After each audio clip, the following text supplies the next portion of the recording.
வணக்க மக்களே, செம்மையான ஒரு வேலை வாய்ப்போட தான் நான் உங்களை சந்திச்சிருக்கேன். வழங்குறது யார் அப்படின்னா, என்எல்சி அப்படின்ற ஒரு நெய்வேலி லிக்னைட் கார்ப்பரேஷன் இருக்கு இல்லையா, அவங்க தான் இப்போதைக்கு வேலைக்கு ஆட்களை எடுத்துகிட்டு இருக்காங்க. கூடலூர் மாவட்டத்தில் இருக்கிற ஒரு நிறுவனம் தாங்க. இவங்க ஜூனியர் ஓவர்மேன் அப்படின்ற ஒரு வேலை வாய்ப்புக்கு 31,000லேருந்து 1,00,000 வரைக்கும் சேலரி கொடுக்குறோம் அப்படின்ற மாதிரி அவங்க சொல்லியிருக்காங்க.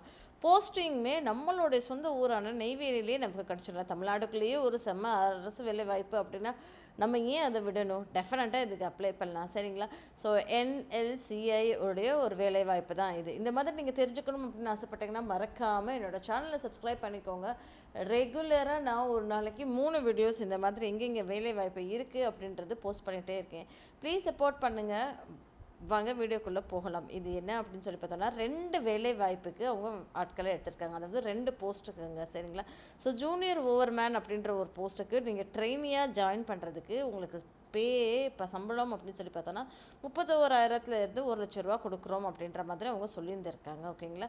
போஸ்டிங் எங்கே இருக்கும்னா நமக்கு தமிழ்நாடு நெய்வேலியில் தான் இருக்கும் அப்படின்ற மாதிரி சொல்லியிருக்காங்க. எத்தனை நம்பர் ஆஃப் போஸ்ட் அப்படின்னு சொல்லி பார்த்தோன்னா 69 போஸ்ட் இருக்கும் அப்படின்ற மாதிரி சொல்லியிருக்காங்க. இந்த 69 அவங்க எப்படி ஸ்ப்ளிட் பண்ணியிருக்காங்க அப்படின்னு சொல்லி பார்த்தோன்னா, யூஆர் கேட்டகரியில் 31, இடபிள்யூஎஸ் கேட்டகரியில் 6, ஓபிசி கேட்டகரியில் 18, எஸ்சி கேட்டகரியில் 13, எஸ்டி கேட்டகரியில் 1 அப்படின்ற மாதிரி ஸ்ப்ளிட் பண்ணியிருந்திருக்காங்க. ஓகேங்களா? ஸோ இன்னொரு ஒரு போஸ்ட்டுமே இருக்குதுன்னு நான் சொன்னேன் இல்லையா, அது என்ன அப்படின்னா சிறுதர், மைனிங் சிறுதர் அப்படின்ற ஒரு ரோலுங்க. மைனிங் சிறுதர் அப்படின்ற ஒரு ரோலுக்குமே உங்களுக்கு பே ஸ்கேல் எவ்வளோ அப்படின்னு சொல்லி பார்த்தோன்னா, சம்பளம் எவ்வளோ அப்படின்னா 26,000லேருந்து 1,10,000 வரைக்கும் கொடுக்குறோம் அப்படின்ற மாதிரி அவங்க சொல்லியிருக்காங்க. SG1 கிரேட் அப்படின்ற மாதிரி உள்ளே வருது இது. ஸோ இதுக்குமே போஸ்டிங் நமக்கு எங்கே கிடைக்க போகுதுன்னா நெய்வேலி தமிழ்நாட்டில் தான் போஸ்டிங் கிடைக்குது. இதுக்கு பாருங்கள், 102 பேரை அவங்க எடுக்கிறாங்க, சரிங்களா? 102 பேரை அதை எப்படி ஸ்ப்ளிட் பண்ணியிருக்காங்க அப்படின்னா, யூஆர் கேட்டகரியில் 59, இடபிள்யூஎஸ் கேட்டகரியில் 10, ஓபிசி கேட்டகரியில் 8, எஸ்சி கேட்டகரியில் 24, எஸ்டி கேட்டகரியில் 1 அப்படின்னு சொல்லி ஸ்ப்ளிட் பண்ணியிருந்திருக்காங்க. எஜுகேஷனல் குவாலிஃபிகேஷன் இதுக்கு நம்ம என்ன படிச்சிருக்கணும் அப்படின்னு சொல்லி பார்த்தோன்னா, ஜூனியர் ஓவர்மேனுக்கு நம்ம படிச்சிருக்க வேண்டியது என்ன அப்படின்னா, டிப்ளமோ இன் மைனிங், இல்லைன்னா மைனிங் இன்ஜினியரிங், இல்லைன்னா ஈக்குவலண்ட்டாக வேறு ஏதாவது சென்ட்ரல் கவர்மெண்ட் சர்டிஃபிகேட்டோடு இருக்கிற மாதிரி படிச்சுக்கோங்க அப்படின்ற மாதிரி அவங்க சொல்லியிருந்திருக்காங்க. வேலிட் ஓவர்மேன் சர்டிஃபிகேட் ஆஃப் கம்பிட்டன்சி அப்படின்ற மாதிரி சொல்லியிருக்காங்க. வேலிட் ஃபஸ்ட் எய்ட் சர்டிஃபிகேட்டும் வேணும் அப்படின்ற மாதிரி அவங்க சொல்லியிருந்திருக்காங்க, சரிங்களா? அடுத்த ரோல் என்ன?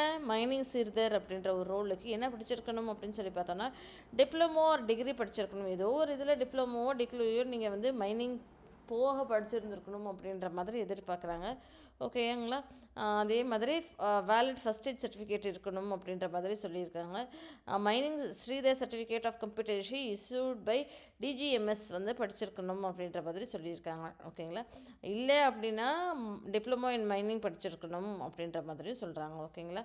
ஸோ இது எல்லாமே நீங்கள் ப்ரொஃபிஷியன்ஸாக லோக்கல் லாங்குவேஜ் தமிழ் கம்பல்சரியாக தெரிஞ்சிருக்கணும் அப்படின்ற மாதிரி தான் சொல்லியிருக்காங்க. உங்களுடைய 10th சர்டிஃபிகேட் வேணும், மெட்ரிகுலேஷனோ இல்லை 10th SLCயோ 10th ஸ்டாண்டர்டோட சர்டிஃபிகேட் வேணும் அப்படின்ற மாதிரி அவங்க சொல்லியிருந்திருக்காங்க. மினிமம் குவாலிஃபைங் பர்சன்டேஜ் எவ்வளோ இருக்கணும் அப்படின்னா 60% இருக்கணும் அப்படின்ற மாதிரி சொல்லியிருக்காங்க. யூஆர் கேட்டகரியில், ஓபிசி கேட்டகரியில், இடபிள்யூஎஸ் கேட்டகரியில் இதே 50% உங்களுக்கு SC ST கேண்டிடேட்ஸில் நீங்கள் இருக்கணும் அப்படின்ற மாதிரி எதிர்பார்க்குறாங்க. ஓகேங்களா? பர்சன்டேஜ் நீங்கள் உங்களோட CGPA கம்பல்சரி அப்படின்ற மாதிரி அவங்க சொல்லியிருந்திருக்காங்க. அது போக கீழே ஸ்க்ரோல் பண்ணி பார்த்தோம் அப்படின்னா, கடைசி நாள் அப்ளை பண்ணுறதுக்கு வயது வரம்பு அப்படின்னு சொல்லியும் கொடுத்துருக்காங்க. வயது வரம்பு என்ன அப்படின்னு சொல்லி பார்த்தோன்னா, S1 கிரேடில் இருக்குல்லையே, S1 கிரேடில் அவங்க என்ன கொடுத்துருக்காங்க வேலை வாய்ப்புனா, ஜூனியர் ஓவர்மேன் அப்படின்ற ஒரு கேட்டகரியில் யூஆர் கேட்டகரியில் 30 வயசுக்கும், ஓபிசியில் 33, எஸ்சியில் 35, எஸ்டியில் 35 வயசு வரைக்கும் நீங்கள் இதுக்கு அப்ளை பண்ணலாம் அப்படின்ற மாதிரி சொல்லியிருக்காங்க. இன்னொரு வேலை வாய்ப்பு இருக்கு இல்லையா, மைனிங் சிறுதர் அப்படின்ற வேலை SG1 கிரேடில் வருது. இதுக்கு யூஆர் கேட்டகரி, இடபிள்யூஎஸ் கேட்டகரியில் 30, ஓபிசியில் 33, எஸ்சியில் 35, எஸ்டியில் 35 அப்படின்ற மாதிரி சொல்லியிருந்திருக்காங்க. ஏஜ் ரிலாக்ஸேஷனும் கவர்மெண்ட் என்ன சொல்லியிருக்கோ அதுபடி தான் அப்படின்ற மாதிரி அவங்க சொல்லியிருந்திருக்காங்க. அதுக்கப்புறம் பே ஸ்கேல் முன்னாடி டிஸ்க்ளோஸ் பண்ணியாச்சு. ஸோ சம்பளம் ஒரு வருஷத்துக்காக S1 கிரேடில் வருது அப்படின்னா அதுக்கு 8.53 லேக்ஸுங்க. ஓகேங்களா? 8.53 லேக்ஸுங்க. அது SG1 கிரேடில் இருந்தீங்கன்னா அப்படின்னா 7.16 லேக்ஸ் போக உங்களுக்கு வரும் அப்படின்ற மாதிரி சொல்லியிருக்காங்க. பிளேஸ் ஆஃப் போஸ்டிங் எங்கே வேலை பார்க்குறோம் அப்படின்னா நிச்சயமாக நெய்வேலியில் தான் வேலை பார்க்க போகிறோம், தமிழ்நாட்டில் தான் வேலை பார்க்க போகிறோம் அப்படின்ற மாதிரி சொல்லியிருக்காங்க. ரிலாக்ஸேஷனுமே இருக்கும், எஸ்சி எஸ்டிக்கான ரிலாக்ஸேஷன் உங்களுக்கு இருக்கும் அப்படின்ற மாதிரி அவங்க சொல்லியிருந்திருக்காங்க. பிடபிள்யூபிடி கேட்டகரியில் இந்த ஒரு போஸ்ட்டு வந்து வராது அப்படின்றது இங்கே தெளிவாகவே சொல்லியிருக்காங்க. ஜூனியர் ஓவர்மேனும் மைனிங் சிறுதரோடைய வேலை வந்து பிடபிள்யூபிடி கேட்டகரியில் வராது அப்படின்ற மாதிரி சொல்லியிருக்காங்க. செலெக்ஷன் அப்படின்னு சொல்லி பார்க்கும்போது ஒரு ரிட்டன் டெஸ்ட் இருக்கும் 100 மார்க்குக்கு அப்படின்ற மாதிரி சொல்லியிருக்காங்க. கொஷின் பேப்பர் வந்து 2 டிவைட் பண்ணியிருப்போம். ஜென்ரல் ஆப்டிடியூடு ஒன்று இருக்கும், குவான்டிடேட்டிவ் ஆப்டிடியூடு ஒன்று இருக்கும் அப்படின்ற மாதிரி சொல்லியிருக்காங்க. ஜென்ரல் ஆப்டிடியூடு கீழே தான் இந்த ஆப்டிடியூடு வரும், ஜென்ரல் அவேர்னஸ் எல்லாமே வரும் அப்படின்ற மாதிரி சொல்லியிருக்காங்க. எம்சிக்யூஸ் தான், மல்டிபிள் சாய்ஸ் கொஷின்ஸ் தான், நீங்கள் தான் வந்து அதில் வந்து ஃபில் பண்ணி ஆகணும். நோ நெகட்டிவ் மார்க்கிங்ஸ், எதுவும் ஒரு நெகட்டிவ் மார்க்கிங்குமே கொடுக்க மாட்டாங்க. டியூரேஷன் வந்து 120 மார்க்குக்கு இருக்கும், இங்கிலீஷ் லாங்குவேஜில் மட்டும்தான் இருக்கும் கொஷின் பேப்பர் அப்படின்ற மாதிரி அவங்க சொல்லியிருக்காங்க. ஓகேங்களா?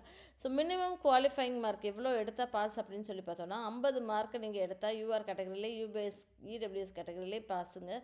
இதே மாதிரி 40% எஸ்சி எஸ்டி ஓபிசி என்எல்சியில் எடுத்தால் பாஸ் அப்படின்ற மாதிரி சொல்லியிருக்காங்க.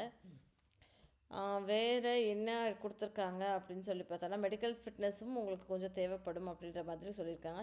ஜென்ரல் கண்டிஷன்ஸ் கொடுத்துருக்காங்க. இதை நீங்கள் ரீட் பண்ணிட்டீங்கன்னா உங்களுக்கு டெஃபினட்டாக தெரிஞ்சிருக்கணும். அப்ளை பண்ணுற லிங்க்கை வந்து நான் கீழே டிஸ்கிரிப்ஷன் பாக்ஸை கொடுத்துட்றேன், கிளிக் பண்ணிக்கோங்க. ப்ராசஸிங் ஃபீ எவ்வளோ இருக்கும் அப்படின்னு சொல்லி பார்த்தோன்னா ஜூனியர் ஓவர்மேனுக்கு அப்படின்னு சொல்லி பார்த்தோன்னா அப்ளிகேஷன் ஃபீ வந்து 300 ரூபா இருக்குங்க. ஓகேங்களா? ப்ராசஸிங் ஃபீ 295 ரூபா. ஸோ டோட்டலாக 595 ரூபா இருக்கும் அப்படின்ற மாதிரி சொல்லியிருக்காங்க. இதே வந்து மைனிங் ஸ்ரீதருக்குமே வந்து you are category, EWS category, OBC கேட்டகரிக்கு 486 ரூபா, எஸ்சி எஸ்டி கேண்டிடேட்ஸ்க்கு 236 ரூபா அப்படின்ற மாதிரி சொல்லியிருந்திருக்காங்க. ஓகேங்களா? இம்பார்ட்டண்ட் கைட்லைன்ஸுமே அவங்க கொடுத்துருக்காங்க. அவங்களுக்கு தேவையான சர்டிஃபிகேட் அப்படின்னு சொல்லி பார்த்தோன்னா date of birth, SLC, HSC certificate, diploma certificate, Aadhaar card, PAN number, provision certificate, semester certificate, ஓகேங்களா? அதுக்கப்புறம் வந்து வர்ச்சுவல் ஃபஸ்ட் எய்ட் சர்டிஃபிகேட்டு, இது எல்லாமே நீங்கள் வச்சுருக்கணும் அப்படின்ற மாதிரி சொல்லியிருக்காங்க. நீங்கள் தமிழ் லாங்குவேஜில் தான் படிச்சிருக்கீங்க அப்படின்றது சொல்லணும் அப்படின்ற மாதிரி சொல்லியிருக்காங்க. கம்யூனிட்டி சர்டிஃபிகேட் வேணும் அப்படின்ற மாதிரியும் சொல்லியிருந்திருக்காங்க. சரிங்களா? ஸோ இது எல்லாமே நீங்கள் எடுத்து வச்சுக்கோங்க. எடுத்து வச்சுட்டு உங்கள் ஃபைல் சைஸ் சொல்லியிருக்காங்க பார்த்தீங்களா? ஸோ இங்கே நீங்கள் எல்லாமே ஆன்லைனில் தான் அப்ளை பண்ண போகிறீங்க. இந்த ஆன்லைனில் வந்து இந்த ஃபைல் சைஸ் சொல்லியிருக்காங்க. 50 கேபிக்கு மேலே எதுவுமே எக்ஸிக்யூட் ஆகக்கூடாது அப்படின்ற மாதிரி சொல்லியிருக்காங்க. ஸோ 50 கேபி வரைக்குமே இந்த ஃபைல் சைஸை வந்து ரெடியூஸ் பண்ணிக்கோங்க. அது வந்து பிடிஎஃப் ஆகவோ இல்லை ஜேபி ஃபார்மேட்டாகவோ இல்லை ஜேபிஜி ஃபார்மேட்டாகவோ உங்களோட எல்லா ஆவணங்களையுமே ரெடியூஸ் பண்ணி வச்சுக்கோங்க. ஓகேங்களா? சில ஆவணங்களுக்கு வந்து 50 கேபி, சில ஆவணங்களுக்கு வந்து 250 கேபி, 2.5 MB அப்படின்ற மாதிரி அவங்க கொடுத்துருக்காங்க. நீங்கள் அதை வந்து ரீட் பண்ணிக்கோங்க. ரீட் பண்ணிட்டீங்கன்னா உங்களுக்கு அப்ளை பண்ணுறதுக்கு பெட்டராக இருக்கும். இந்த மாதிரி என்ன டீட்டெயில்ஸுமே கொடுத்துருக்காங்க. கடைசி நாள் இதுக்கு எப்போ அப்ளை பண்ணுறது அப்படின்னு சொல்லி பார்த்தோன்னா இது ஓப்பன் ஆகிறது, ஆன்லைன் மூலமா அப்ளை பண்ணுறதுக்கு ஓப்பன் ஆகிறதே வந்து 15/4 ஓப்பன் ஆகுதுங்க. ஓகேங்களா? அதாவது ஏப்ரல் மாதம் 15ஆம் தேதி ஓப்பன் ஆகுது. கடைசி நாள் அப்படின்னு சொல்லி பார்த்தோன்னா 14/5 அப்படின்ற மாதிரி சொல்லியிருக்காங்க. இந்த மாதிரி நீங்கள் ரெகுலராக தெரிஞ்சுக்கணும்னு ஆசைப்பட்டீங்கன்னா மறக்காமல் சேனலை சப்ஸ்கிரைப் பண்ணிக்கோங்க. Thank you friends.